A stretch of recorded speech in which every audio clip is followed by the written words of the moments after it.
Hey there, Boots Owen here. I went to a charity shop today and picked up a big tap for a bargain price of £5. But it's not just any tap. The title of the video will probably have given this away already. It has a thing on it here, which is a different button. So there's your tap side, and there's a button for fizzy and cold water. I had never seen one of these before, and I thought, well, I'll have that. You can see in beside me here, it looks like I've got a desktop or gaming PC, but it's not. It's a Grohe Blue Home unit, and if I pull that off, in here it's got a filter, and it also takes a cartridge, which some people will recognize as a SodaStream or equivalent CO2 cartridge, which makes it fizzy. Carbon dioxide bottle, 425 grams. I'd never seen one of these before, I don't think. But I knew it was a SodaStream one somehow, just by magic, when I saw it. Or it made sense, I guess, that it was very similar to a SodaStream. So I'm going to install it right now, because I've nothing better to do, and it's late at night. And I bought it today, and I'm quite excited with it. So if you want to come along on a journey with me to see if it even works, because I don't know if it does. It looks like it might have been installed before. It had the cartridge in here, and it had the filter cartridge in there, and this in, but it was loose. Which makes me think it's been unscrewed, but the thing is full. I weighed it and it's heavier than one that's sealed, which is a bit bizarre. So it's full. The instructions and everything else were with it, apart from one little filter from a connector. So I've made one of those.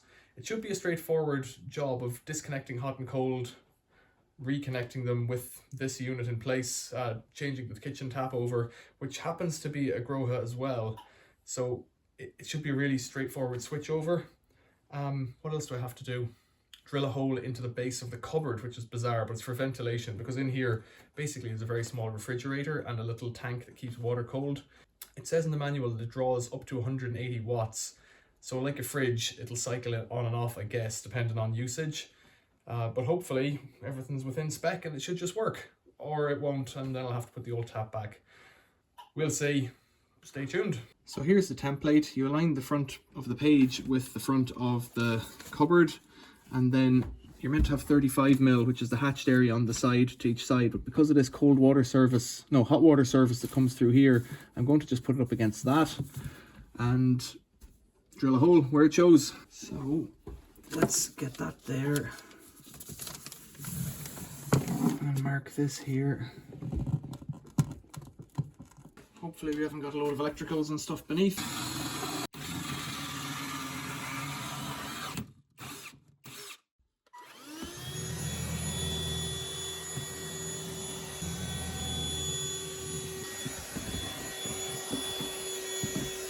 So you need electricity, and I happen to have it here for the dishwasher, so if I pull that out, I think I might have a little bit of length in the cable. I'm putting an adapter on there. So let's just switch it off there for now, and then that'll be the problem later on when I forget to switch that back on. It's going to be tricky to film the next bit, but I'll turn off the cold. So in here there's an isolation valve, and it's a push fit, and it's plastic, and it's a bit grim because there we go, it's been turned off more than once.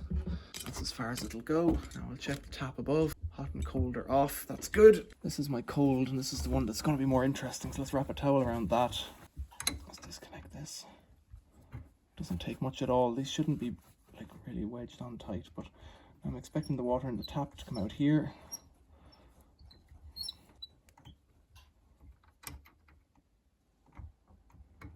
There it is. Whoops, it's a little bit more than I was expecting.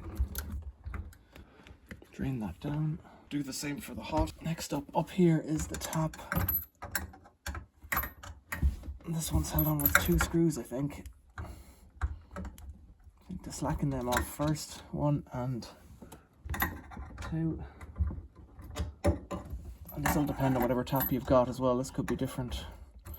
Those slackened, that should spin off. There we go.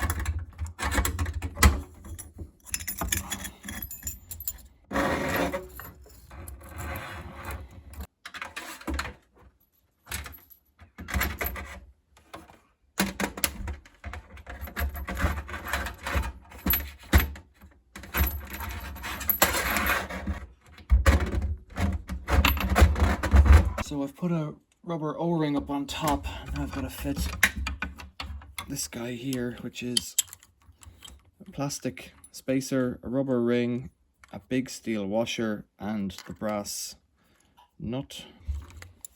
Feed the 4 things through it as well. Comms cable. And hot and cold feed. Get the end of them on like that. So you bring it up tight-ish and then you put your screws in. Okay, tighten that up there. Tighten up the other side. That's it, good and tight. The screws don't have to be tight really, but they build up a lot of pressure, far better than other systems. So let's turn our attention to this water thing. It comes with this adapter, and there should be a rubber washer with a filter in here, but it doesn't. I don't have it, so I've gotten 2 of these fiber washers and a little piece of gauze that I've cut to size myself, and this turns it from a single size into a T-piece. I'm hoping I've got space on top now. I should do. In fact, I'll turn around that way. So my experience with those fiber washers is that as they get wet, they swell up and tighten, so I'm not too worried if they're not 100%. This has a rubber washer in it already, so let's squeeze that in there. That's that one on.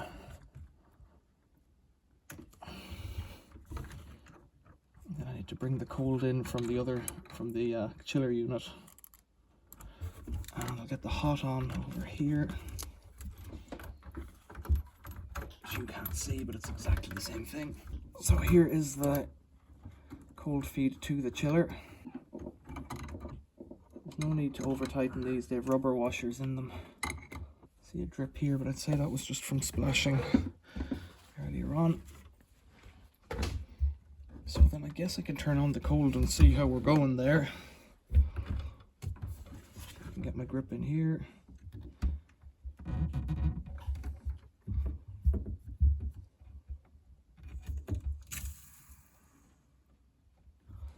Yeah, seems like everything's holding in the off position. Positive. A little bit of water coming out here, so let's cinch down on that. It's those fiber washers back to back. Alright. Let's leave this cloth around here. I'm not too worried about it because I do think they'll swell up when they get a bit of water over them. If they were rubber, they would just seal. So then to the back of this unit, I get a cold feed. It's just a push fit. And this little clip there, little red clip, so it should be oh, there's some kind of an insert in it, is there? Let's pull that out. What am I missing here? That might be a reducer. Yeah, so that's a reducer for a different supply. Haven't seen that, don't know what that's about. Push that in. You can get inside in the thing, there's these little clips, but I can't see it falling out by itself. Oh, in fact, I could have just put it in without that fellow. That's what's going on there. So this is effectively already in it, so I don't know what that's about. It could be something to do with the fact that this is potentially a second-hand or semi-second-hand unit. So the power cord is the last bit. It goes down here. It's a standard kettle lead. I also have to plug in the comms cable. Yeah, let's try and get that in there. I think that's that. Right, let's offer this fellow in.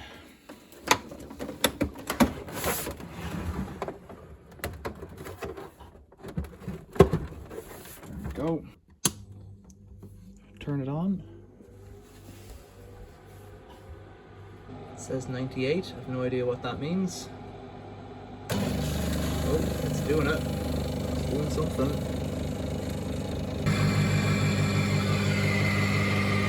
So I don't know if this will work. Let's see. Next I'm supposed to do this. Oh. And let the water out for 2 minutes.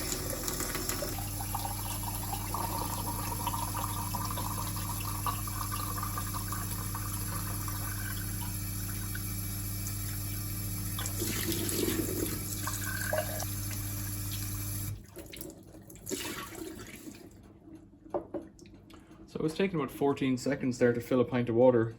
Let's check the regular cold supply.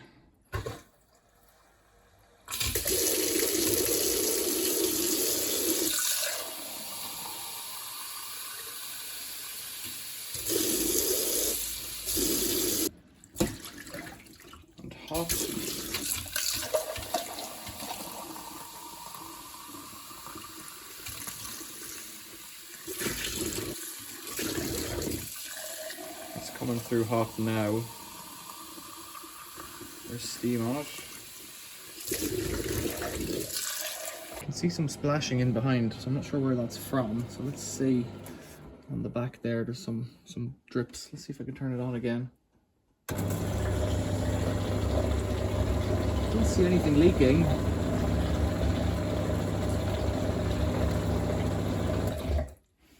Don't see anything leaking, and it seems to work just fine.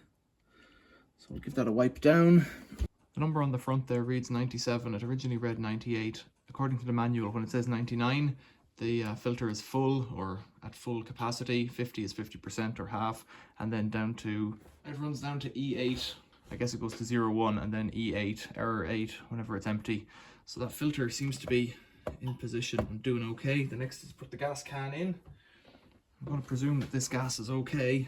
So pull that out. I'll get my instructions here. Screw it up until it's tight. Get your mussel arm on and put on another quarter turn. I think that's what it is. So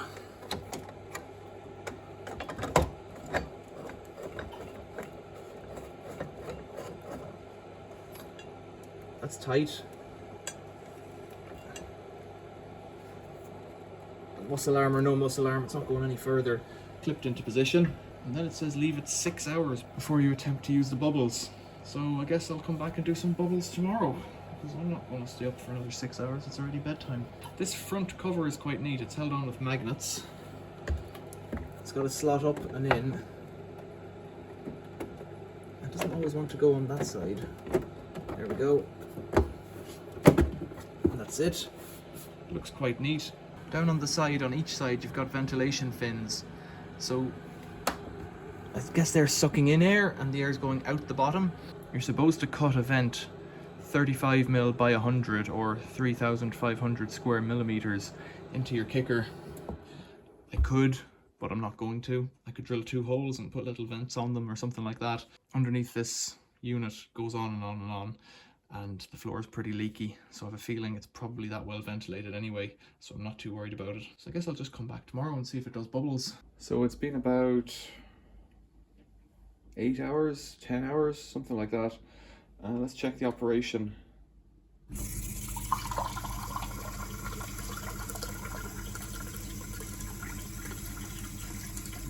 That's cold. I can just about turn it off. It's got bubbles of a sort in it, but they're not meant to have bubbles. It is cold. That's the fizzy I want to check. I checked it after an hour and it looked white the whole way through as if it was fizzy, but it had no real fizz to it, like no carbonation. So let's see what this is like. I don't know if it's just the same now. It looks white, but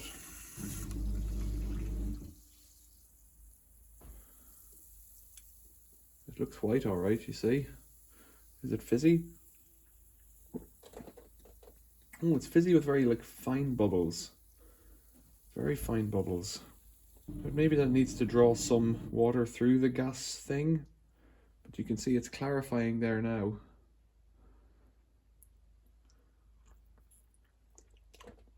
And that has no fizz at all about it. So I don't really know what's going on there. Maybe I'll have to figure this out and this will be another video. As for now, it's installed and it's the best I can do. I'm not too interested in the chiller end of it. So if the fizz end of it isn't working, I can't see it lasting very long in my company. As well as changing the cartridge, you also have to press a button on the thing, on the display. It's the rightmost button, and I did that too. But even with that,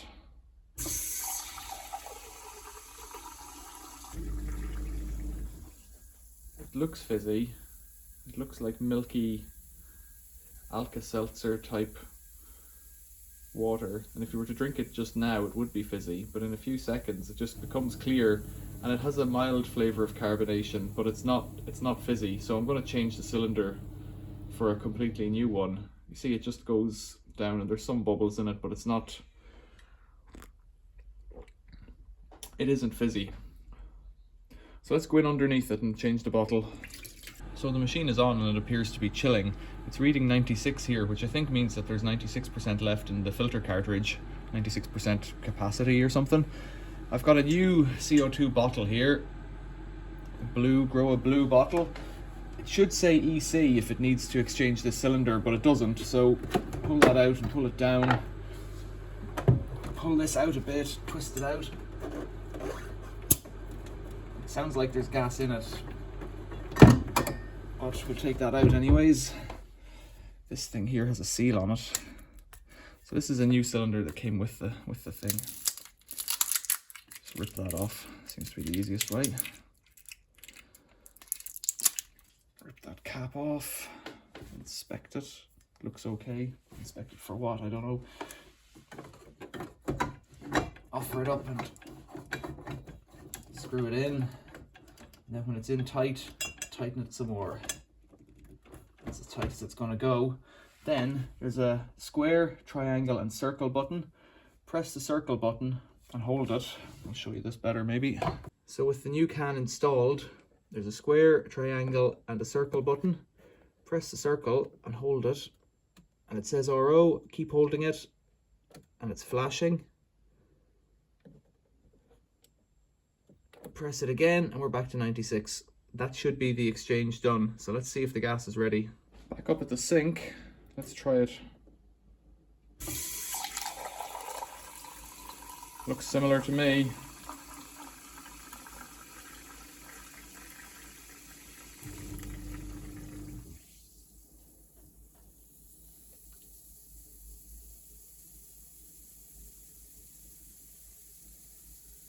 Sounds fizzier.